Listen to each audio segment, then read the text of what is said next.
Hey everyone, my name is Dr. Jocelyn Conley, pelvic floor physical therapist, and in this video, I'm gonna go over how to regress the squat.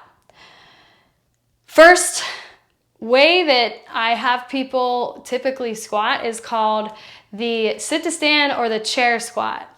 And it is, it depends on how you execute it. Sometimes you can make this a lot harder than the regular squat, but oftentimes it's a good way to teach body awareness and movement control. And that is, so you'll need a chair or a bench or something, and the height of it matters because if it's higher, then it's gonna be easier. If it's lower, it's gonna be harder.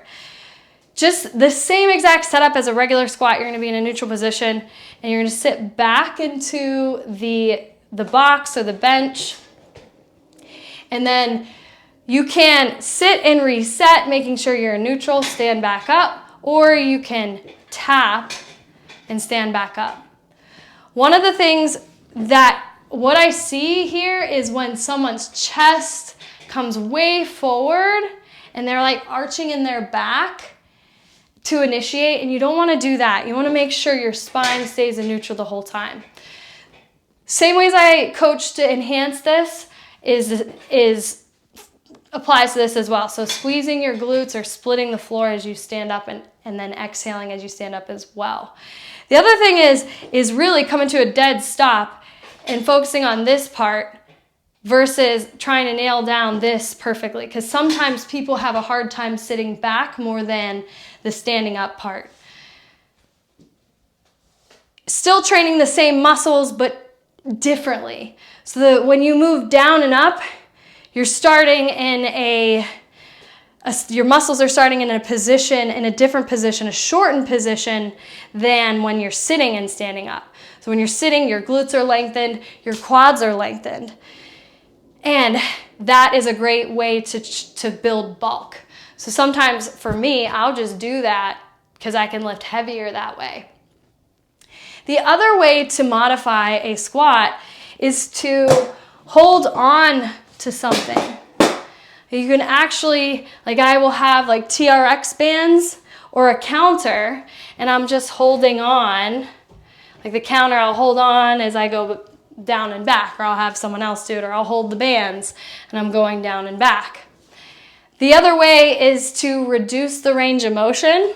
So you can do a quarter, you can do a half, and anywhere in between. You don't have to change, you don't have to do full range as you're beginning. So the really key thing when you're learning movement control is meeting yourself where you are. It's nice to try and attempt the full range every so many reps to see if that's helping or you're getting closer. But and then use the reduced range of motion for your main training until you're ready.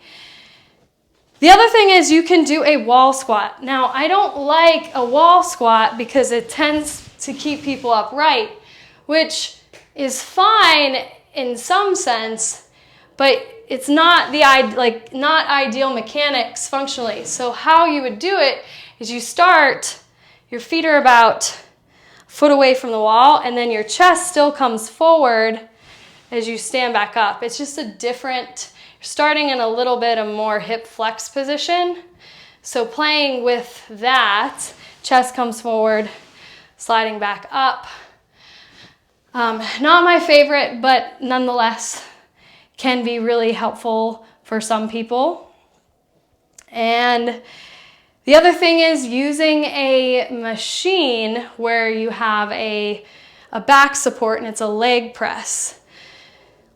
That minimizes the amount of core control that you need with the movement, but also going through the same movement pattern that through your ankle, knee, and your hip.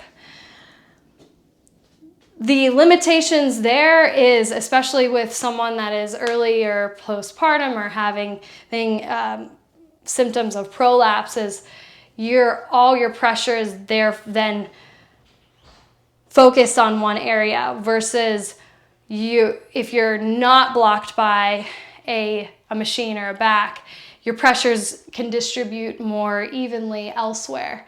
But that is not usually the case with a machine.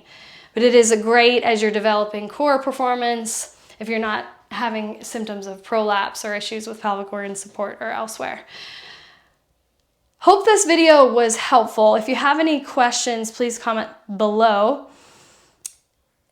In the next video, I am going to just wrap everything up and give you some tips on timing and weight as it relates to training effects. So thank you guys so much for watching. I'll see you on the next video.